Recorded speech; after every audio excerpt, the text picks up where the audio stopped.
Kalau ada yang halal, kenapa mesti pakai yang tidak halal? Bahkan tidak sekedar halal.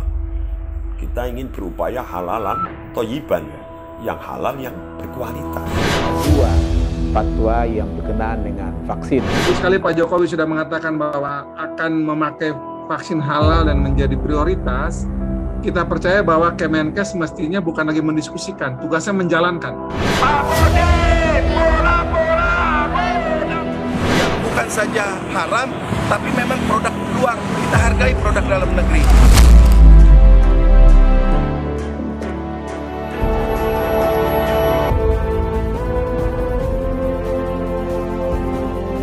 Vaksin halal ini buat umat Islam adalah perkara yang sangat prinsipil, ya, dimana tidak bisa ditawar-tawar lagi.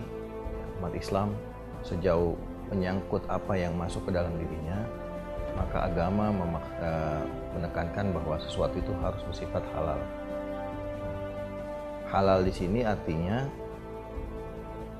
bersih dari komponen-komponen yang mengandung sesuatu yang diharamkan, termasuk ya prosesnya harus sesuai dengan agama, tuntunan agama. Seperti makanan yang kita makan, hewan yang kita sembelih, meskipun itu hewannya halal, kambing atau misalnya ayam, tapi proses penyembelihannya juga harus syar'i. Maka kehalalan itu bukan hanya pada faktor bahannya saja, tapi proses dan sebagainya. Dalam kaitannya dengan vaksin, ya saya kira vaksin itu adalah bagian daripada sesuatu yang dikonsumsi masuk ke dalam tubuh kita. Apalagi vaksin itu bukan konsumsi seperti makanan biasa, dia bersifat permanen. Dia berjangka waktu cukup lama, katakanlah 6 bulan, 1 tahun dan sebagainya. Maka komponen itu akan ada di dalam dirinya. Kalau seandainya dia tidak terhindar dari sesuatu yang haram, maka sebuah kerugian besar bagi dirinya. Di samping juga memang saya kira kalau ini dilakukan tanpa sebuah alasan hukum yang tepat, maka dia bisa dikenakan sebagai pelaku dosa, ya. Nah, dalam hal ini kita mengetahui misalnya MUI pernah ya membolehkan penggunaan vaksin yang mengandung unsur haram dalam alasan kedaruratan.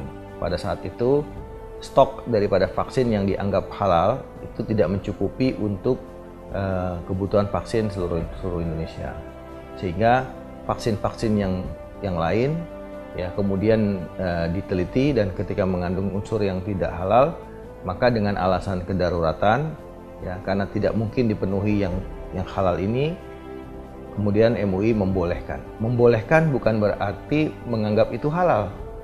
Dia tetap haram, tapi haram yang dibolehkan karena sebab darurat. Nah, dalam hal ini ketika kita bicara vaksin untuk yang periode 2002 ini, baik booster maupun vaksin untuk anak-anak atau vaksin lansia, maka kita harus betul-betul memperhatikan berapa kandungan halal atau bagaimana vaksin yang halal yang akan diberikan kepada bangsa kita.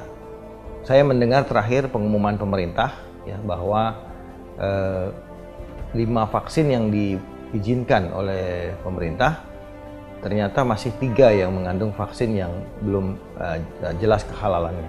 Ini tentu satu hal yang sangat disayangkan, suatu hal yang perlu dikoreksi, suatu hal yang perlu ditindaklanjuti, karena cukup banyak ya vaksin yang dibolehkan itu yang kemudian mengandung unsur yang tidak halal. Katakanlah yang untuk anak-anak, saya baca itu juga masih mengandung vaksin yang halal untuk anak, tapi untuk yang dewasa itulah vaksin yang tidak halal, itu yang diberikan kepada mereka.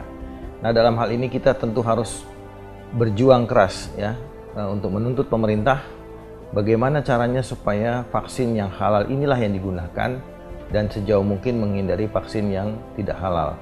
Katakanlah vaksin yang tidak halal ini digunakan untuk penduduk Indonesia yang non-muslim, yang memang tidak ada larangan untuk itu, kita tidak ada masalah. Tapi ketika yang muslim, maka kita pilihkan vaksin yang halal ini. Nah, bagaimana dengan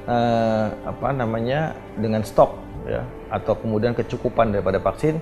Saya kira kita sambil kalau ada niat dan itikat baik, kita akan bisa mencapai kepada hasil yang diharapkan.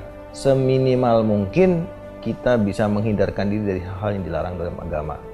Ya, dalam hal ini Islam menekankan kalau sesuatu yang haram masuk ke dalam dirinya, maka akan berpengaruh kepada kualitas, bukan hanya kualitas si muslim tadi, bahkan kualitas ruhaniyahnya, dia akan mengalami satu pengaruh yang tidak baik.